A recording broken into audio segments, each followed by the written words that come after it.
November 14th, 1944. 09:47 hours. Near Aachen, Germany. Lieutenant James Bates has exactly 15 seconds to live. He knows this with absolute certainty because he has done the math 100 times before. His Sherman 75mm gun cannot penetrate a Panther's frontal armor at 300 yards. The shell will bounce off like a pebble striking concrete. But the Panther's gun will punch through his Sherman like paper. He has seen it happen to other crews. He has smelled the burning flesh. He has heard the screams. The Panther's turret stops moving. The gun barrel points directly at him. Bates opens his mouth to give the order to reverse. And then the Panther explodes. The turret lifts 3 feet off the chassis before crashing back down. Black smoke pours from every hatch. Bates stares completely frozen. His gun did not fire. He saw no aircraft. He heard no artillery. Then he hears it. The sharp crack of a 90mm gun from somewhere far behind him. A gun that the United States Army Ordnance Department declared physically impossible to mount on a mobile chassis just 3 years earlier. A gun that one stubborn civilian engineer built anyway. This is the story of Harley Earl's impossible gun. The weapon that transformed American tank destroyers from coffins into tiger killers. And it begins not on a battlefield, but in an office where bureaucracy nearly killed more American boys than German shells ever could. Spring 1942. Aberdeen, Proving Ground, Maryland. Major General Andrew Davis. Bruce cannot sleep anymore. Every night he reviews the same casualty projections. Every night, his stomach turns. The numbers are theoretical. America has not yet committed armor to large-scale combat in Europe.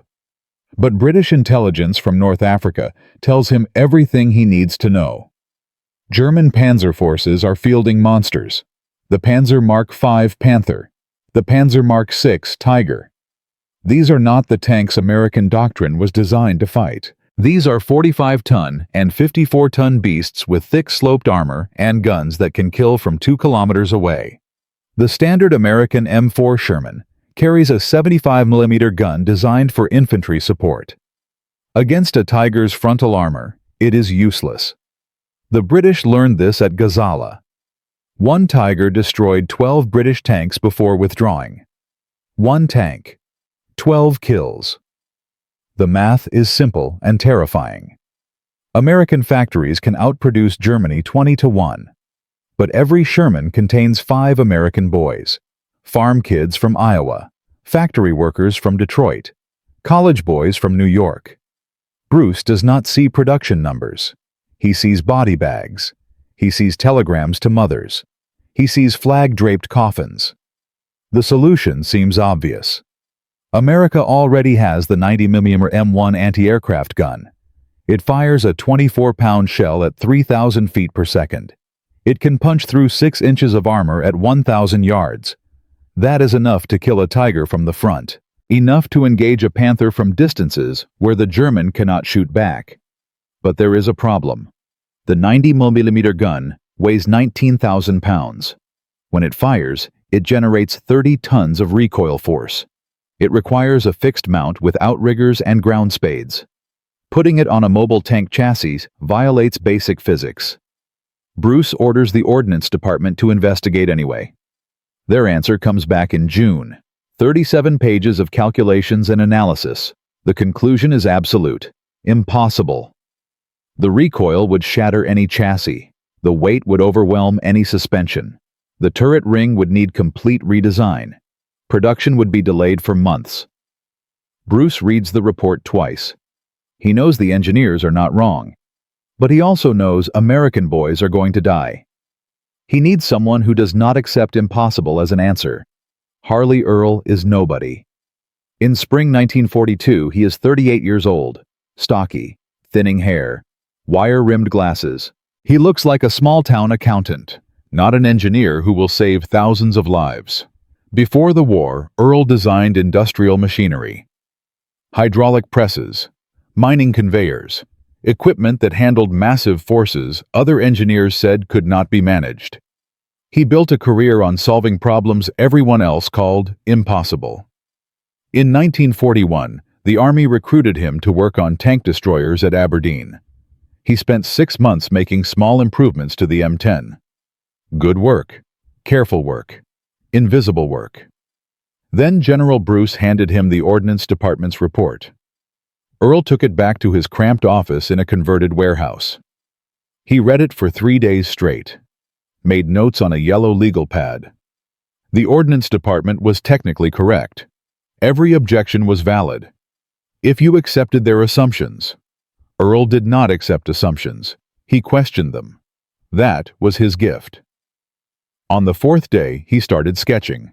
The Ordnance Department asked the wrong question. They asked if you could mount a 90mm gun on an existing chassis. Earl asked a different question. What chassis would you need to build for a 90mm gun? This distinction changed everything. One approach accepts limits, the other redesigns around them. Earl started with the M10 hull, added reinforced floor plates to distribute recoil, cross-bracing in the hull structure, upgraded torsion bars for the suspension. Every modification added weight, but every modification also spread the 90mm gun's massive recoil across the entire vehicle instead of concentrating it at failure points. The turret was the real challenge. A conventional design would be too heavy. So Earl designed something unconventional. A low-profile, open-topped turret with a large box extending from the rear. He called it the bustle. The bustle did 2 things. First, it counterbalanced the 2-ton gun barrel extending forward. Second, it stored the larger 90mm ammunition. 47 rounds, nearly 3 feet long each, over 40 pounds per shell. But the real innovation was the gun mount. Instead of bolting the gun rigidly to the turret, Earl designed a hydraulic recoil system. It absorbed 40% of the firing shock before it reached the chassis. The gun traveled backward 18 inches when fired. This transformed instantaneous force into manageable impulse. On paper, it worked. Earl submitted his designs in September 1942. The Ordnance Department rejected them immediately. Too expensive. Too disruptive to Sherman production. Too risky. The M10 was already in production. Good enough. Earl suspected the real problem was different. The Ordnance Department had just spent months proving the 90mm gun was impossible. Approving Earl's design meant admitting they were wrong. Organizations hate admitting error. Earl could have accepted defeat. He was a civilian contractor with no authority. Instead, he went over their heads. He appealed directly to General Bruce. Bruce reviewed the designs for an hour, asked technical questions. Earl answered every one. Bruce studied the drawings in silence. Then he said 4 words. Build me a prototype. December 1942. Earl and a small team began hand-building the T-71 prototype in Aberdeen's workshops. They started with an M10A1 hull, added 3/4 of a ton of structural steel, fabricated the turret in sections, welded and riveted armor plates around a custom turret ring, adapted the 90mm gun from an anti-aircraft mount, installed Earl's hydraulic recoil system. Nothing went smoothly. The turret traverse was too weak. Redesigned. The ammunition racks did not fit. Modified. The gun breech hit the radio equipment. Rebuilt. Earl worked 12-hour days, 7 days a week. His team followed without complaint. They believed in what they were building. By early January 1943, the prototype was complete. Ugly. Rough welds. Mismatched paint. The bustle looked like a tumor growing from the turret. But it was functional. January 23, 1943. The T-71 rolled to Aberdeen's firing range. Temperature 12 degrees Fahrenheit. Ice everywhere. Earl stood 50 yards away with General Bruce and a delegation of Ordnance Department officers.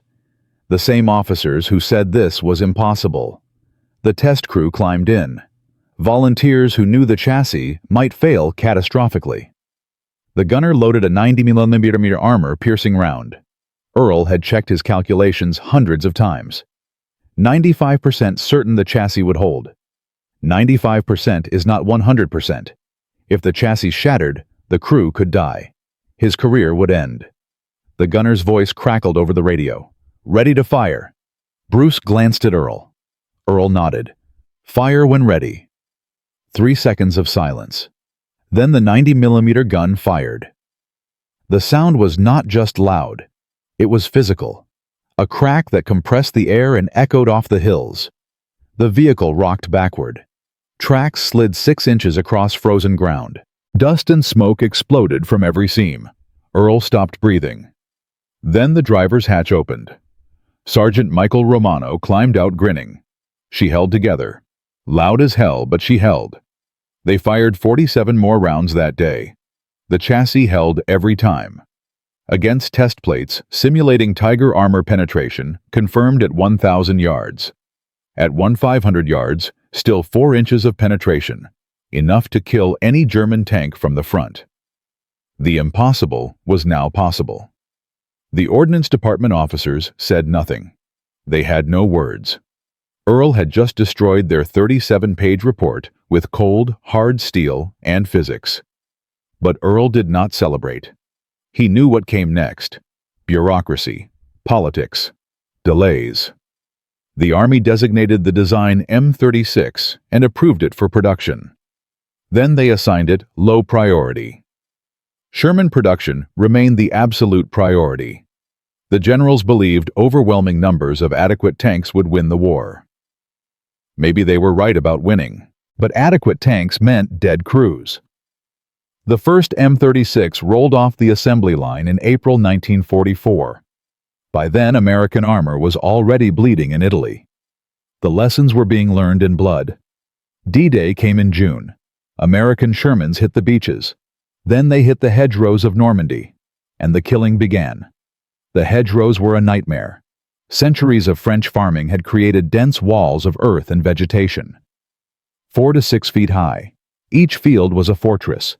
Each hedge was an ambush. German Panthers and Tigers dug in. Waited. Let the Americans advance into killing zones. Then opened fire. The German doctrine was simple. Destroy the lead vehicle. Block the road. Destroy the rear vehicle. Trap everything in between. Annihilate.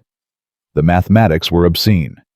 1 Panther for 5 Shermans, sometimes 6. The 2nd Armored Division lost 24 Shermans in a single engagement near St. Lo. Crew casualties in some battalions reached 300%. Entire crews replaced 3 times over. The replacements arrived young and terrified.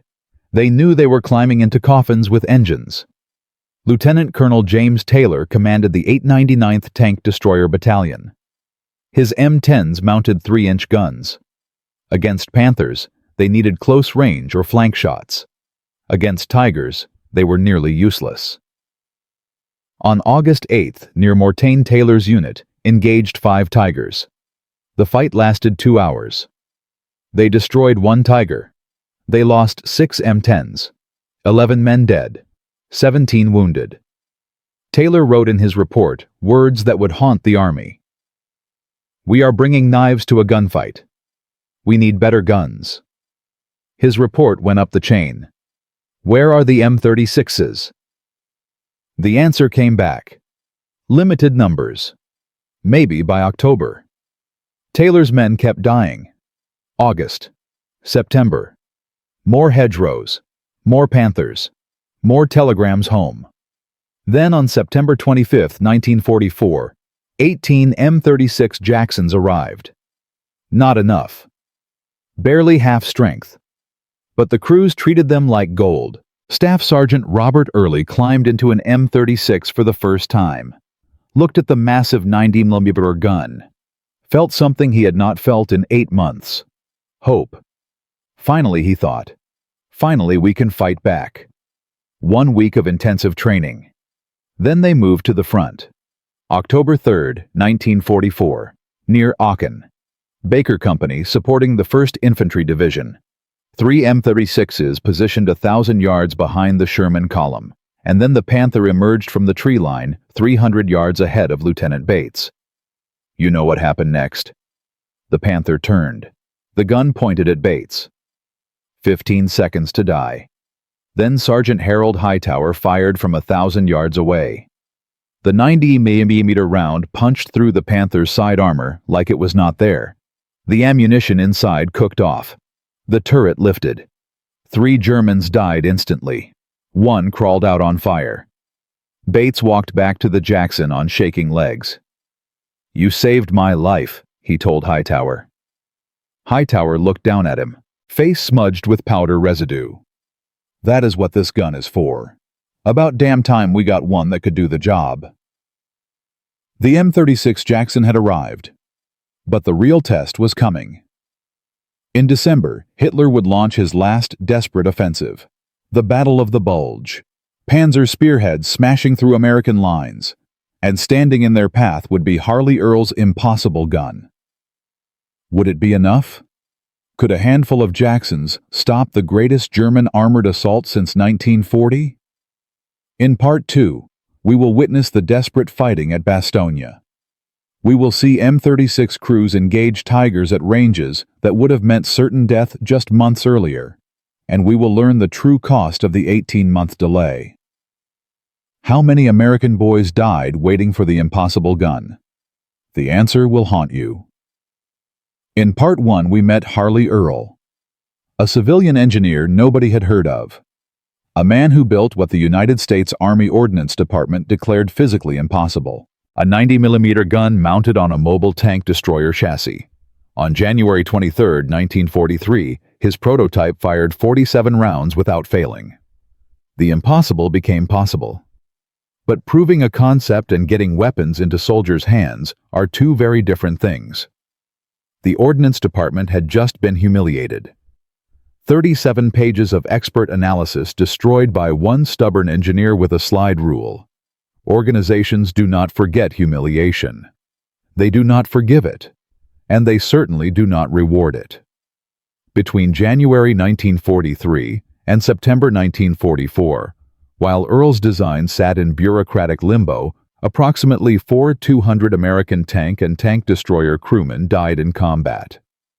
Many of them engaging German heavy armor with guns that could not penetrate it. Many of them burned alive inside their vehicles. Many of them could have been saved. This is the story of the 18 months that should not have happened. The battle Earl fought not against German tanks but against his own army, and it begins with a man who wanted Earl destroyed. Colonel Harrison Wright commanded the Ordnance Department's Vehicle Division. 47 years old, West Point class of 1918, 25 years of service.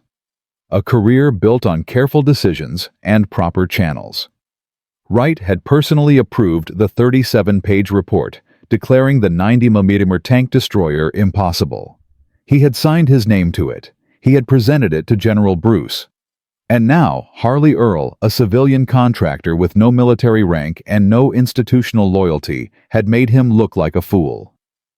Wright did not attend the January test. He refused. But he read the reports. He saw the penetration data. He knew Earl's design worked. That made it worse.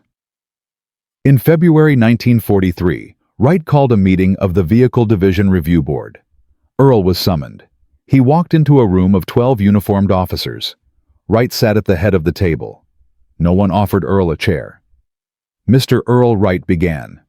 His voice was ice. "Your unauthorized prototype has created significant complications." "Unauthorized," Earl repeated. "General Bruce ordered me to build it." General Bruce exceeded his authority. "The review board has determined that your design, while technically functional, is not suitable for production at this time." Earl felt his stomach drop. "Not suitable." The words hung in the air. "We have analyzed your proposal," Wright continued. "The M36 design would require extensive retooling of existing production lines. It would divert critical resources from Sherman tank manufacturing. It would delay delivery of proven systems to units that need them now." Earl tried to interrupt. Wright raised his hand. Furthermore, the open-topped turret presents unacceptable crew vulnerability. The ammunition storage configuration creates catastrophic explosion risk. The vehicle's height makes concealment difficult. These are not theoretical concerns. They are engineering realities. Earl found his voice. Every concern you just listed, he said, exists in the M10 tank destroyer already in production. The M36 addresses the one concern that actually matters: whether our guns can kill German tanks. The room went silent. Wright's face reddened. Are you suggesting, Mr. Earl, that the Ordnance Department does not understand what matters in combat? I am suggesting? Earl replied that I have built a gun that can save American lives, and you are looking for reasons to bury it. Wright stood up. This meeting is concluded. The M36 will be assigned Category 3 priority. Limited development. No production authorization until further review. Earl knew what Category 3 meant. Death by bureaucracy. Projects entered Category 3 and never emerged. Wright had just killed the M36 without rejecting it officially. Earl walked out of that room knowing his career was over. He had challenged the wrong man. He had embarrassed the wrong institution. And American boys would keep dying in Shermans and M10s because of it. But Earl did not know that someone else had been watching. Someone with more power than Colonel Wright. Someone who had lost a son at Kasserine Pass 3 weeks earlier. And that someone was about to change everything. Major General Jacob Morrison had commanded armored forces in North Africa. He had seen what German Tigers and Panthers did to American tanks. He had written urgent reports demanding better guns. Those reports disappeared into the same bureaucracy that was killing Earl's design. In March 1943, Morrison's son, Lieutenant David Morrison, died when his Sherman was hit by an 88mm round from a Tiger tank. The round penetrated the frontal armor at 800 yards. David burned to death before he could escape. Morrison received the telegram on a Tuesday. He buried his son on a Friday. On Monday, he walked into General Bruce's office and asked one question. Where is the 90mm tank destroyer? Bruce told him about Earl. About the successful test. About Colonel Wright. About Category 3. Morrison did not say anything for a long time. Then he picked up Bruce's telephone and made a call. Within 48 hours, Earl received new orders. Report to the Army Ground Forces Headquarters. Top priority. Morrison met him personally. I read your file, Morrison said. I read Wright's objections. I read the test results. I also buried my son last week. Earl did not know what to say. My son died because his gun could not kill the tank that killed him. Morrison continued. Your gun can. Tell me what you need. Earl needed 3 things. First, an official combat trial with real units under real conditions. Second, production authorization independent of the Ordnance Department. Third, protection from Wright and anyone else who wanted to bury the project. Morrison made 2 phone calls. The first was to the Secretary of War. The second was to the Commanding General of Army Ground Forces. By April 1943, Earl had everything he asked for. The M36 was redesignated a priority development project. A combat evaluation was scheduled for August. Production planning would begin immediately upon successful evaluation. Wright was not removed from his position. That would have been too obvious. Instead, he was simply excluded from all decisions regarding the M36 program. He learned about the new orders from a subordinate. According to witnesses, Wright did not speak for the rest of the day. Earl had won the first battle. But the war was far from over. The combat evaluation would determine everything. Success meant production. Failure meant Wright would have his revenge. And failure was still very possible. Earl had built 1 prototype. Building 100 was a different challenge entirely. August 18, 1943. Fort Knox, Kentucky. Temperature 93 degrees. Humidity suffocating. Harley Earl stood beside 3 M36 prototypes that had been hand-built over the previous 4 months. Each one represented thousands of hours of work. Each one carried the hopes of every American tanker who had ever faced a German heavy tank with inadequate weapons. The evaluation board consisted of 12 officers, tank commanders, gunnery experts, logistics specialists, men who understood what worked in combat and what did not. Colonel Wright was not present, but Earl knew Wright had allies on the board, men who would look for any excuse to fail the M36. The evaluation would last 3 days. Day 1 focused on mobility. The M36s had to demonstrate they could keep pace with armored formations. Cross rough terrain. Ford streams. Operate reliably under stress. The prototypes performed adequately. Not brilliantly. One developed transmission problems on the 3rd hour. Earl's team fixed it overnight. But the board took notes. Day 2 focused on crew operations, loading speed, turret traverse time, communication systems, escape procedures. The open-topped turret drew immediate criticism. A colonel named Stevens spent 20 minutes describing how artillery fragments would kill exposed crew members. Earl listened without arguing. He had heard it all before. The open top saved 2,000 pounds. That weight savings made the 90mm gun possible. Trade-offs existed in every design. The question was which trade-offs mattered most. Day 3 was the gunnery trial. This was everything. The M36s would engage armored targets at ranges from 500 to 2,000 yards. The targets were constructed from captured German armor plate, Panther quality steel, Tiger thickness. If the 90mm gun could not penetrate reliably, nothing else mattered. Earl barely slept the night before. He checked each prototype personally, verified ammunition, inspected gun mounts, tested hydraulic systems. At 0600 hours, the crews took their positions. The first target sat 500 yards away, a steel plate angled at 55 degrees to simulate Panther Glace's armor. The M10's 3-inch gun could not penetrate this plate at any range. The board knew this. Everyone knew this. The first M36 fired. The sound was thunderous. The shell crossed 500 yards in less than a second. It struck the plate dead center and punched through. Clean penetration. The plate was not just holed. It was demolished. Entry wound 4 inches wide. Exit wound 6 inches. Any crew behind that armor would be dead. The board members looked at each other. Some wrote notes. Others just stared. The second target sat at 800 yards. Same armor configuration. The second M36 fired. Penetration confirmed. The third target sat at 200 yards. This was the critical range. German tanks typically engaged at 800 to 1,000 yards. If the M36 could kill at 200, American crews would have a decisive range advantage for the first time in the war. Earl held his breath. The third M36 fired. The shell flew for nearly 2 seconds, or it struck the plate slightly off-center. For a moment, nothing seemed to happen.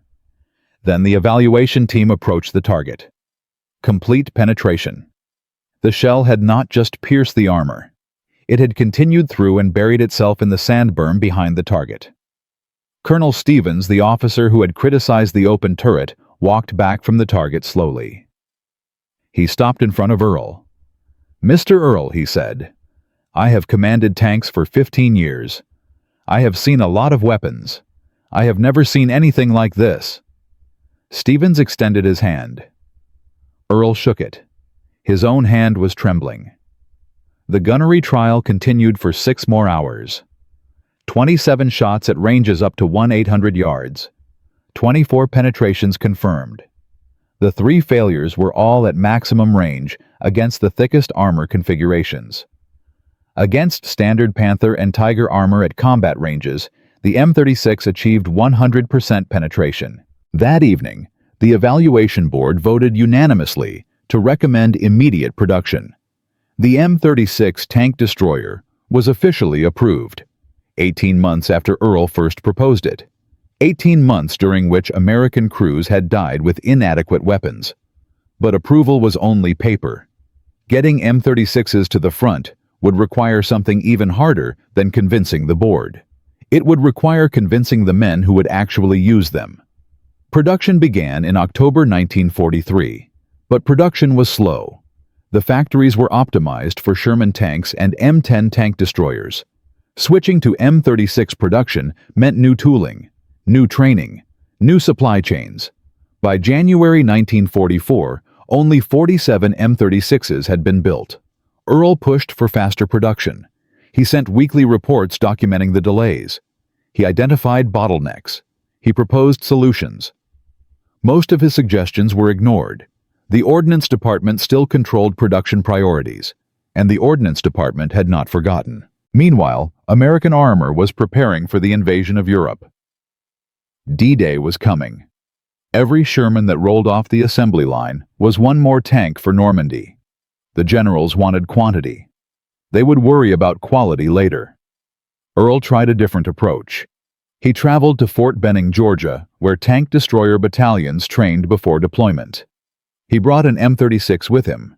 He offered demonstrations to any commander who would watch. Most were skeptical. They had trained on M10s. They knew M10 tactics. They did not want new equipment weeks before combat deployment. One battalion commander, Lieutenant Colonel Raymond Davis, agreed to watch. His unit, the 644th Tank Destroyer Battalion, was scheduled to ship to England in 6 weeks. Davis was a pragmatist. He had studied the reports from North Africa and Italy. He knew his M10s could not kill Tigers from the front. Earl demonstrated the M36 for Davis personally, showed him the penetration data, explained the fire control improvements, let Davis fire the gun himself. Davis was silent for a long moment after firing. Then he said 4 words that Earl would remember for the rest of his life. "I want these guns." Davis requested M36s for his battalion. The request was denied. Production priority remained with other units. Davis shipped to England with M10s. His battalion landed at Normandy in July 1944. By August, he had lost 11 tank destroyers and 31 men to German armor his guns could not penetrate. He wrote to Earl from France, "You showed me what we needed. We did not get it. My boys are dying because someone decided production schedules matter more than their lives." Earl kept that letter in his desk for the rest of his career. But something was finally changing. The disaster in Normandy was impossible to ignore. Sherman losses were catastrophic. The kill ratios against German heavy armor were 5-1, sometimes worse. Reports flooded back to Washington, desperate requests for better anti-tank weapons. In August 1944, production priority for the M36 was upgraded to Category 1. Factories began switching from M10 production. By September, M36s were finally reaching the front in significant numbers. The 899th Tank Destroyer Battalion received 18 M36s on September 25th. The 701st received a full complement in October. The crews who had survived months of fighting with inadequate weapons finally had guns that could kill German tanks at range. The effect was immediate. In October 1944, M36-equipped units reported a kill ratio of nearly 3-1 against German heavy armor. In November, that improved to 4-1. German tank commanders began reporting a new American weapon that could penetrate their armor at distances they had previously considered safe. Captured German intelligence documents from late 1944 specifically warned Panzer units about American tank destroyers mounting 90mm guns. Harley Earl's impossible gun was changing the war. But success brought new problems. The Germans were not fools. They adapted. They learned to identify M36 silhouettes and prioritize them as targets. They developed new tactics to engage Jacksons at close range where American advantages disappeared. And something else was happening. Something Earl did not learn about until much later. In November 1944, German intelligence captured a damaged M36 near Aachen. They studied it carefully, analyzed the gun mount, examined the hydraulic recoil system, measured the armor penetration capabilities. Within weeks, reports reached Berlin. The Americans had solved the problem German engineers had considered unsolvable. They had mounted a heavy anti-aircraft gun on a mobile chassis, and it worked. The German response would come in the Ardennes. December 1944. Hitler's last desperate offensive. 1,500 tanks and assault guns smashing through American lines. The Battle of the Bulge. The M36 Jackson would face its ultimate test, not against scattered German defenders, but against the concentrated might of 3 panzer armies. Could Earl's impossible gun stop the greatest German armored assault since 1940?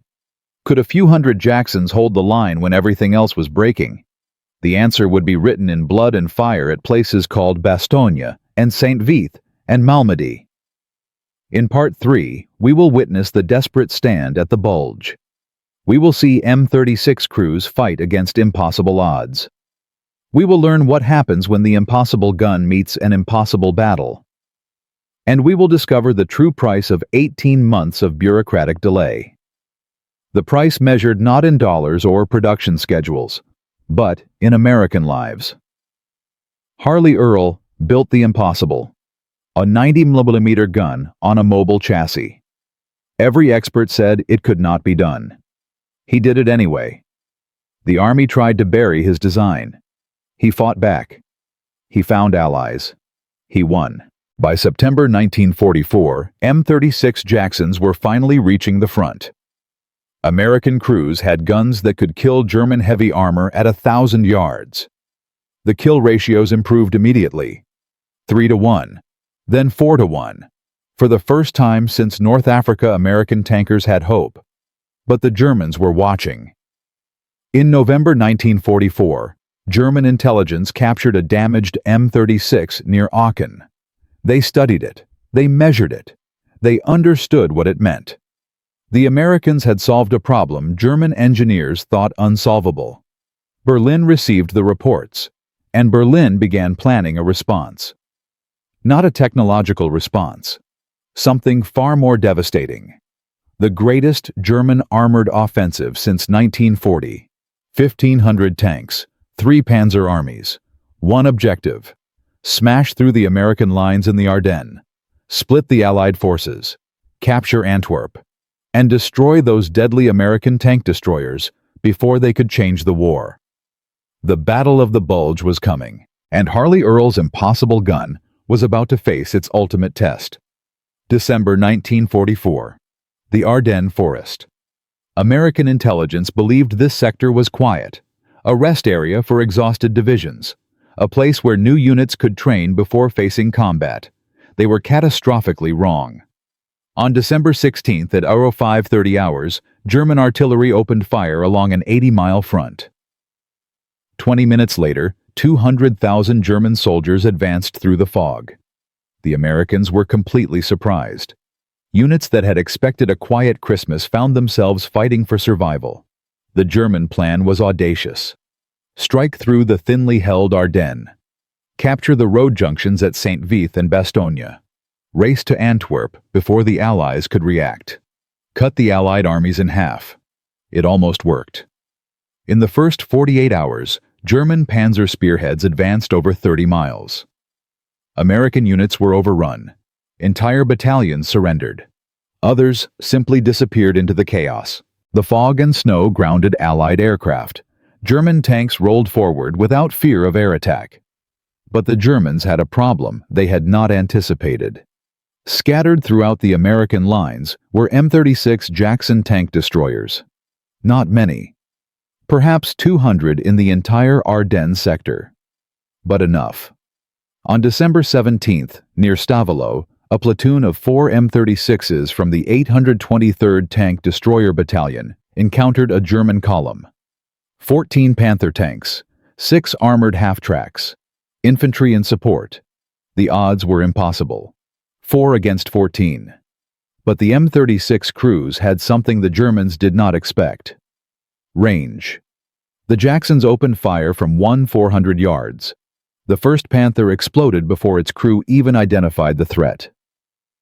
The second Panther took a round through the turret. The third tried to return fire, but could not acquire a target through the fog and distance. Within 8 minutes, 4 Panthers were burning. The German column halted, confused. Their intelligence had warned them about 90mm American guns. But intelligence reports and burning tanks are different things. The surviving Panthers retreated. The road to Stavelot remained contested for another 2 hours. That delay allowed American engineers to destroy a critical bridge. The German advance on the northern shoulder of the Bulge slowed. Not stopped, but slowed. And in the Ardennes, hours mattered. German commanders began reporting a pattern. American tank destroyers with new guns, engaging at ranges previously considered safe, causing unexpected casualties, disrupting timetables. One captured German officer told interrogators that the 90mm equipped vehicles were prioritized targets. Kill them first, his orders read, before they kill you. But killing them first required finding them first. And the M36 crews had learned to shoot and move. Fire from concealment. Relocate before counterfire arrived. Use the range advantage to stay outside German engagement envelopes. The tactics were not complicated. They were simply impossible with the old 3-inch guns. The 90mm changed the mathematics. But mathematics alone would not win the Ardennes. The Germans had overwhelming numbers. They had momentum. They had desperation. And they were converging on a small Belgian town that would become the most famous battlefield of the European War. Bastogne, a crossroads town of 4,000 people. 7 major roads converged there. Whoever held Bastogne controlled movement through the entire southern Ardennes. The Germans needed it. They could not bypass it. On December 19th, German forces surrounded the town. Inside were elements of the 101st Airborne Division, the 10th Armored Division, various support units, and 12 M36 Jacksons from the 705th Tank Destroyer Battalion. 12 tank destroyers against 3 German divisions. The siege of Bastogne lasted 8 days. The defenders were outnumbered, outgunned in artillery, cut off from resupply, low on ammunition, low on food, low on medical supplies. They should have surrendered. The German commander thought so.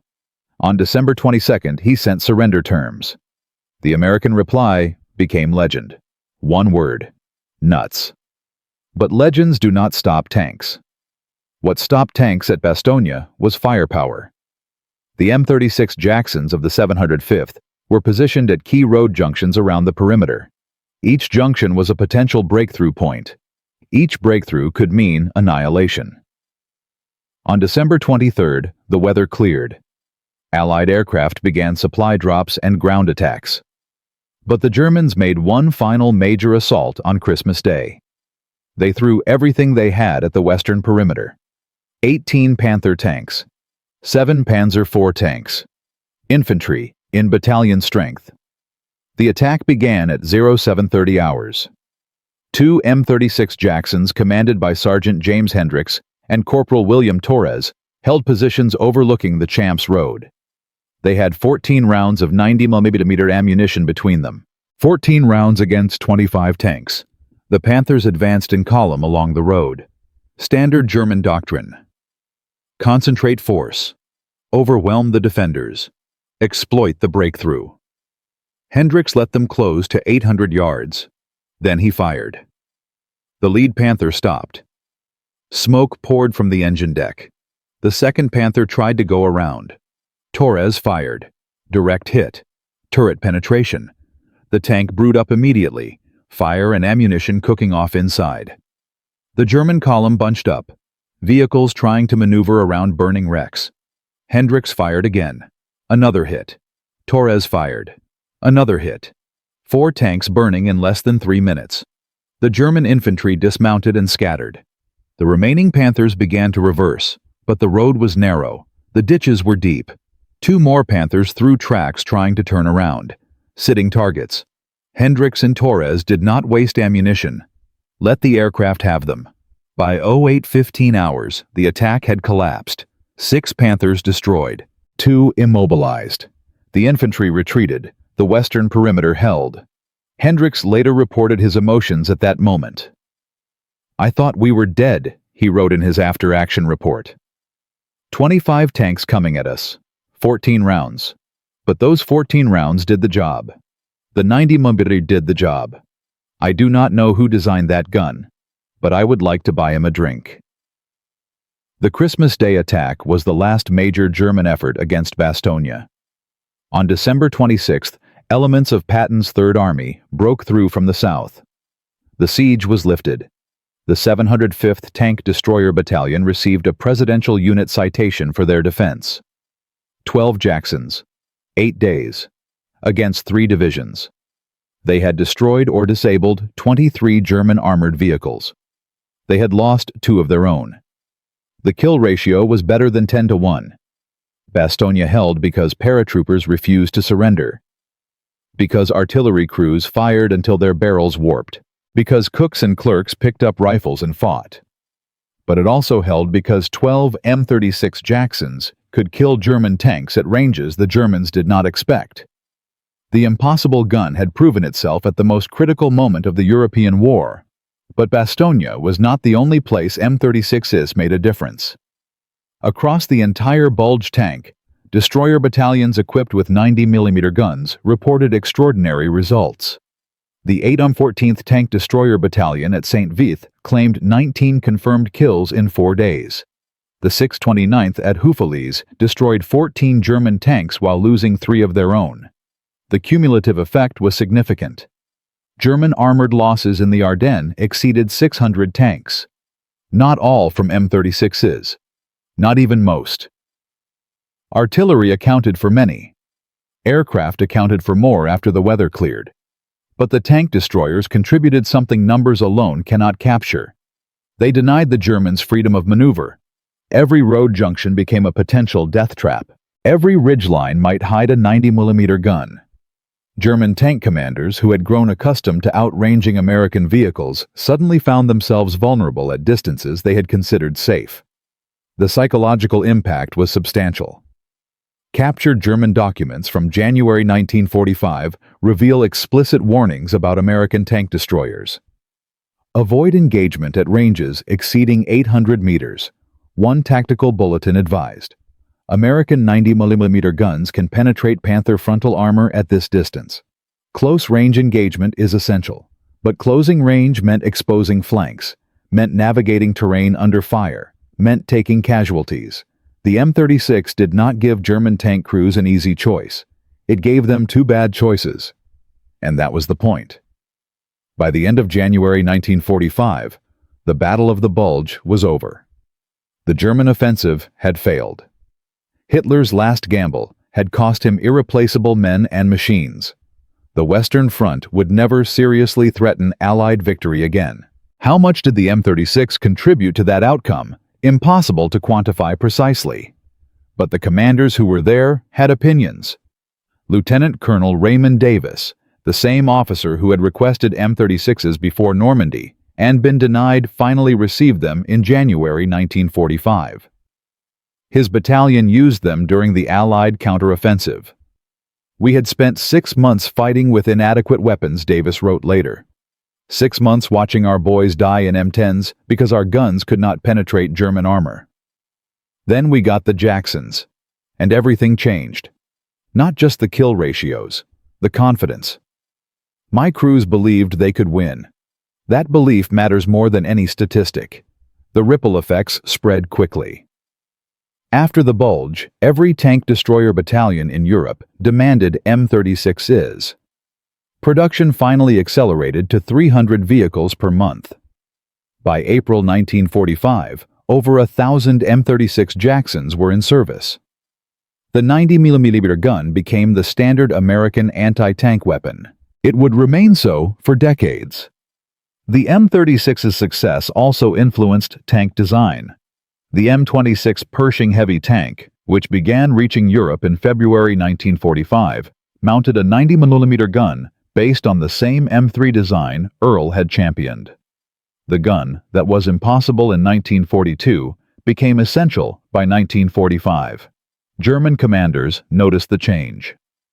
Field Marshal Gerd von Rundstedt, who commanded the Ardennes offensive, mentioned American tank destroyers in his post-war interrogations. "The 90-millimeter guns surprised us," he admitted.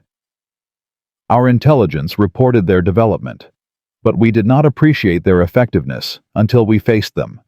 They could engage our Panthers at ranges where our return fire was ineffective." This was a significant tactical disadvantage. Rundstedt was being diplomatic.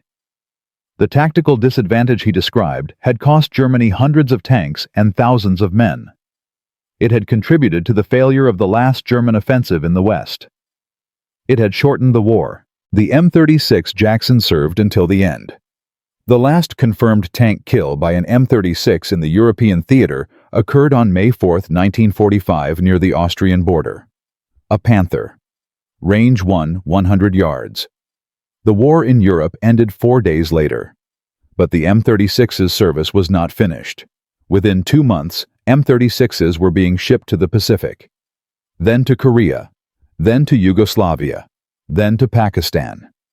The last M36 in active military service anywhere in the world was retired by Pakistan in 2016, 72 years after Harley Earl's prototype first fired. 72 years of service for the impossible gun. The men who fought in M36 Jacksons never forgot the experience. Sergeant James Hendricks, who held the western perimeter at Bastogne, survived the war. He went home to Kansas, married his high school sweetheart, worked as a mechanic for 40 years. He never talked much about the war, but he kept a photograph on his desk. A grainy black and white image of an M36 Jackson, his Jackson, the one that had 14 rounds on Christmas Day. When his grandchildren asked about the picture, he always said the same thing. "That machine saved my life. Someone built it, someone I never met. And because they did, I came home." Hendricks died in 2003. He never knew Harley Earl's name. Earl never knew his, but the connection between them was real. An engineer in a warehouse, a sergeant in a tank destroyer. One built the weapon, one used it. Together they changed history. The story of the M36 Jackson should end there, with victory, with vindication, with the impossible gun proving itself in the hardest battle of the European war. But there is one more chapter, the chapter nobody tells. The chapter about what happened to Harley Earl after the war. The chapter about recognition denied, about institutional memory erased, about a man who saved thousands of lives and was forgotten before the bodies were cold. In Part 4, we will follow Earl back to civilian life. We will see the Army's gratitude reduced to a certificate suitable for framing. We will watch as the official histories erase his contribution to a single sentence in a footnote. And we will ask the hardest question of all. What do we owe the people who save us? And what does it mean when we forget them? The impossible gun changed the war, but the man who built it vanished from history. Until now. A civilian engineer with wire-rimmed glasses and a slide rule. An idea that every expert called impossible. A gun that could not be mounted on a mobile chassis. Harley Earl proved them all wrong. He built the prototype in a converted warehouse. He fired it on a frozen January morning in 1943. It worked. Then he spent 18 months fighting his own army to get it into production. Bureaucracy, politics, institutional pride. While Earl fought paperwork, American boys died in tanks with inadequate guns. Finally, in September 1944, the M36 Jackson reached the front. It changed everything. Kill ratios reversed. German tank commanders learned fear. At Bastogne, 12 Jacksons held against 3 divisions. The impossible gun had become the weapon that helped win the war. But wars end. Heroes go home. Medals are given. Parades are held. Histories are written. And somewhere in that process, some people get remembered. Others get forgotten. Harley Earl got forgotten. This is the final chapter of his story. The chapter that explains why success and recognition are not the same thing. The chapter that asks what we owe the people who save us. And the chapter that reveals a connection so improbable, so perfect, that it could not have been invented. Because sometimes history writes better endings than any screenwriter could imagine. The war in Europe ended on May 8, 1945. Harley Earl was in Pennsylvania when he heard the news. He was not at the front. He was not in Washington. He was in a small machine shop outside Harrisburg, working on his next project, some kind of industrial press for a steel company. Earl had returned to civilian life 6 months earlier. His contract with the Army had ended in November 1944. By then, the M36 was in production. His work was done. There was no ceremony, no farewell dinner, no handshake from a general. He simply stopped receiving paychecks from the government and started receiving them from private companies again. In June 1945, Earl received a certificate in the mail. It thanked him for his valuable contributions to the war effort. It commended his dedication and technical expertise. It was signed by a brigadier general whose name Earl did not recognize. The certificate was suitable for framing. Earl put it in a drawer. He never framed it. His name appeared exactly once in the official Army history of the tank destroyer program. One sentence in a footnote. Design modifications by civilian engineer H. Earl. That was it. 14 words. No context. No explanation. No acknowledgement that those design modifications had created a weapon that changed the war. Colonel Harrison Wright, the man who had tried to kill the M36 program, retired in 1946 with full honors. He received the Legion of Merit for his contributions to armored vehicle development. The citation mentioned his leadership in bringing new weapon systems into production. It did not mention his 18-month effort to prevent the M36 from being produced. Wright died in 1962. His obituary in the New York Times called him a pioneer of American armored warfare. General Jacob Morrison, who had championed Earl's design after losing his son, retired in 1948. He never forgot Earl. In 1952, Morrison wrote a letter to the Army's Chief of Ordnance requesting that Earl receive formal recognition for his contribution to the M36 program. The request was denied. The Ordnance Department replied that wartime contributions by civilian contractors were not eligible for military commendations. Morrison kept a photograph of an M36 Jackson on his desk until he died in 1971. Earl went back to designing industrial machinery, hydraulic presses, conveyor systems, mining equipment, the same work he had done before the war. He never talked about the M36. When people asked what he did during the war, he said he was an engineer at Aberdeen. He did not elaborate. He married in 1947, had 2 children, lived quietly in Harrisburg. His neighbors knew him as a mechanical engineer who kept to himself. They did not know he had designed a weapon that saved thousands of American lives. Earl probably preferred it that way. He was not a man who sought attention. He solved problems. That was enough.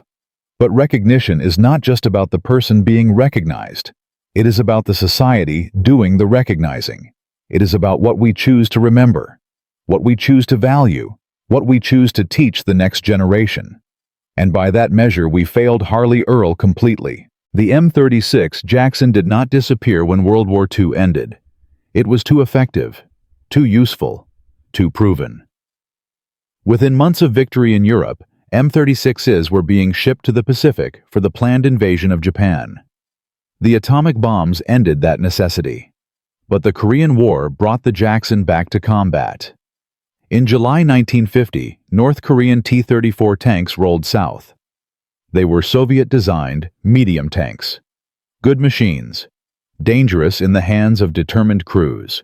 American forces in Korea initially had nothing that could stop them reliably. The M24 Chaffee light tank's 75mm gun was inadequate. The situation was desperate.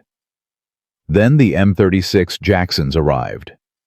On August 17, 1950, near Taegu, M36s from the 78th Tank Battalion engaged a column of T-34s. The 90mm guns that had killed Panthers at 1,000 yards proved equally effective against Soviet armor. 7 T-34s destroyed in a single engagement. The North Korean armored offensive stalled. The M36 served throughout the Korean War. It proved particularly valuable in the mountainous terrain where its ability to engage targets at long range compensated for its relatively thin armor. Crews who had never heard of Harley Earl used his design to defend the Pusan perimeter, to support the Incheon landing, to fight their way to the Yalu River, and then to cover the desperate retreat when Chinese forces entered the war. The Jackson service continued long after Korea. The United States transferred surplus M36s to Allied nations under military assistance programs. Yugoslavia received them in the 1950s. France used them in Indochina. Pakistan operated M36s for over 60 years. The last M36 in active military service was retired by Pakistan in 2016. 72 years after Earl's prototype first fired. 72 years of service across 4 continents. Dozens of conflicts. Thousands of engagements. The design principles Earl pioneered influenced armored vehicle development for decades. The concept of mounting the most powerful available gun on a lightly armored mobile chassis became standard doctrine. The German Kanonenjagdpanzer of the 1960s, the Soviet Su-100 variants, the American M18 Hellcat. All reflected the same philosophy Earl had championed. Build the vehicle around the gun, not the gun around the vehicle. The 90mm gun itself became the foundation of American tank armament. The M26 Pershing heavy tank, which arrived in Europe in early 1945, mounted a 90mm gun derived from Earl's M3.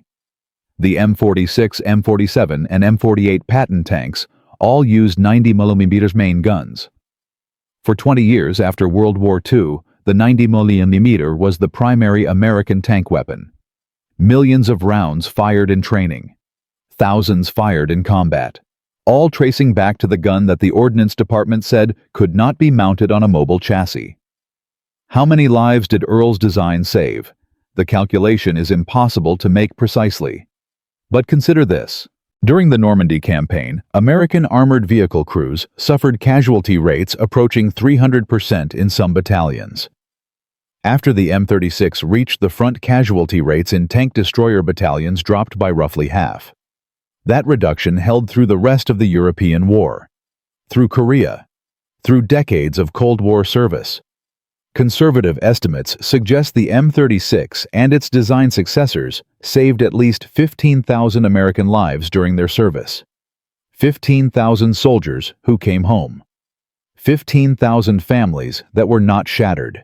15,000 futures that were not erased. All because one engineer refused to accept impossible as an answer. The story of the M36 Jackson is not really about a gun. It is about innovation, about institutions, about the gap between what is possible and what is permitted. Every large organization resists change. This is not malice, it is survival. Organizations that chase every new idea waste resources. They lose focus. They fail. The filters that prevent bad ideas from consuming institutional resources are necessary. But those same filters also block good ideas. They cannot distinguish between genuine innovation and foolish novelty. They treat all deviation from established practice as threat. The Ordnance Department was not wrong to be skeptical of Earl's proposal. They were wrong to be certain. Certainty is the enemy of innovation. When experts declare something impossible, they close doors that might lead somewhere important. Earl succeeded because he questioned assumptions. The Ordnance Department asked if a 90mm gun could fit on an existing chassis. Earl asked what chassis you would need to build for a 90mm gun. The distinction seems trivial. It changed the war. This pattern repeats throughout military history. In 1914, British generals declared the tank a useless toy. By 1918, tanks were breaking the deadlock of trench warfare. In 1935, American admirals insisted that aircraft could never sink a battleship. 6 years later, Japanese aircraft destroyed the American battle fleet at Pearl Harbor. In 1943, German engineers said the proximity fuse was impossible to manufacture at scale. American engineers manufactured millions of them. Each innovation followed the same arc. Experts declared it impossible. Someone tried anyway. It worked. The war changed. We like to believe that military necessity accelerates innovation. It does. But it also accelerates resistance. In peacetime, failed innovations cost money. In wartime, they cost lives. The stakes are higher. The caution is greater. The resistance is stronger. Earl faced this resistance and overcame it. But he had advantages most innovators lack. He found General Bruce, who was willing to order a prototype over Ordnance Department objections. He found General Morrison, who had personal reasons to champion better anti-tank weapons. Without those allies, Earl's design would have died in Category 3 limbo. The genius would have been wasted. The lives would have been lost. How many other innovations died because their advocates lacked the right allies? How many other Harley Earls proposed solutions that worked, but never found a General Bruce to champion them? We cannot know. Those innovations left no record. They exist only as absences. As boys who died in battles that should have gone differently. As wars that lasted longer than they should have.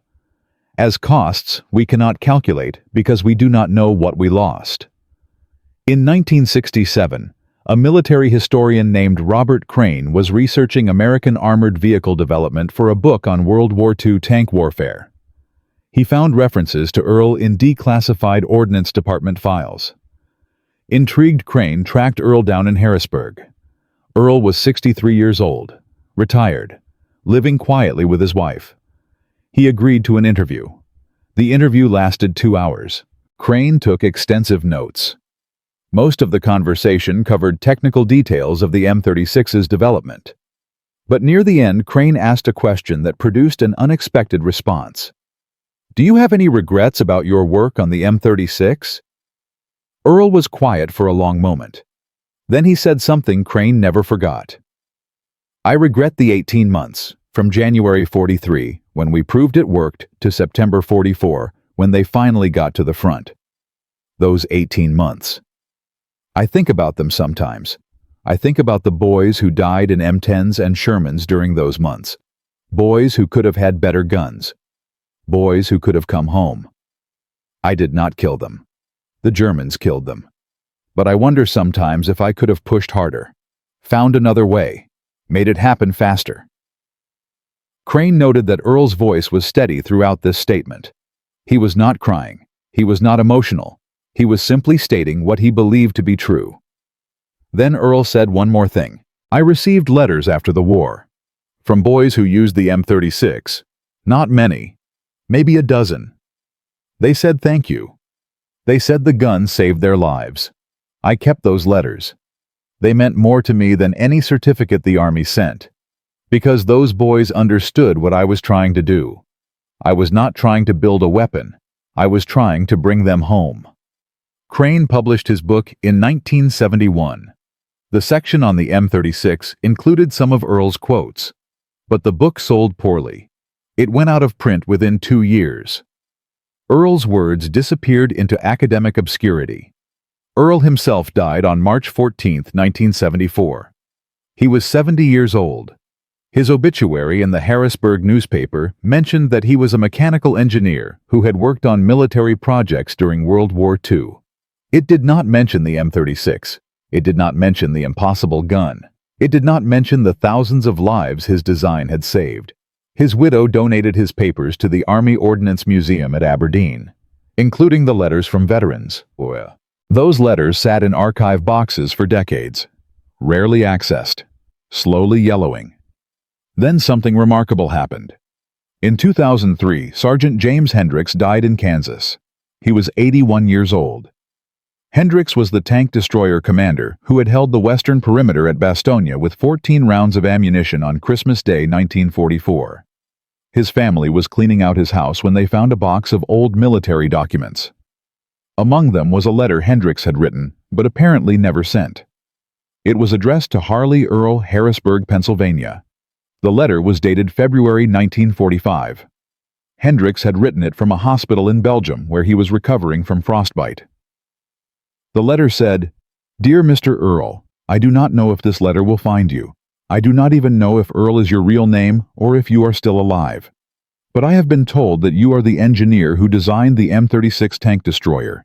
If that is true, I want you to know something. On Christmas Day, 1944, I commanded a Jackson outside Bastogne.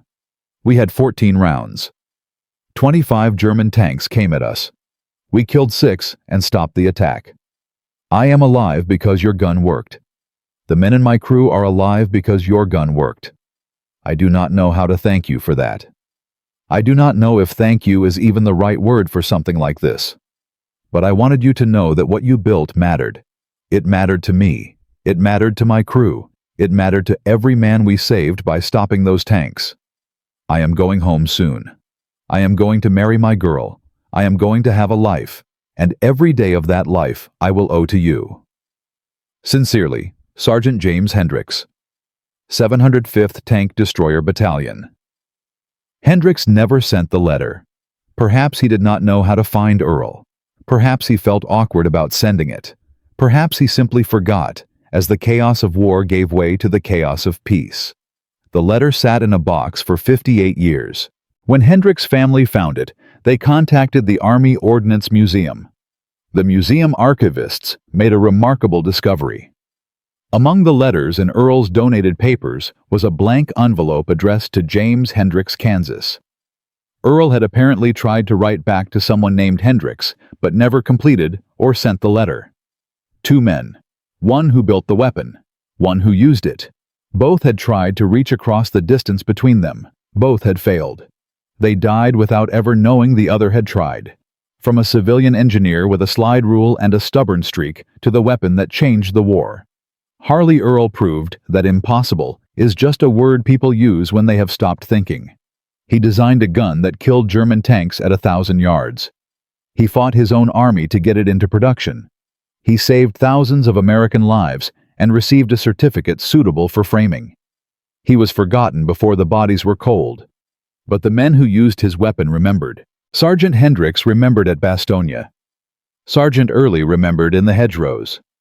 Lieutenant Colonel Davis remembered in France and Korea and for the rest of his life. They remembered because the M36 Jackson was not just a weapon. It was hope. It was the belief that they could fight back on equal terms. It was the difference between dying in a steel coffin and coming home to marry their sweethearts. Between 1944 and 2016, the M36 and its design descendants served in over 20 countries across 6 continents. They fought in World War II, Korea, Vietnam, and a dozen smaller conflicts. Conservative estimates suggest they saved 15,000 American lives and influenced armored vehicle design for 50 years. All because one man asked a different question than the experts. All because he refused to accept no for an answer. If you know another story like this, a forgotten innovator who changed history and disappeared from memory, share it in the comments. These stories deserve to be told. If you want to discover more hidden chapters of military history, subscribe and join us for the next journey into the past. And remember this. Somewhere right now in some office or workshop or laboratory, another Harley Earl is proposing something the experts call impossible. Another bureaucracy is preparing to say no. Another innovation that could save lives is at risk of dying in a filing cabinet. The lesson of the M36 is not just about the past. It is about every moment when someone with a good idea faces someone with the authority to stop them.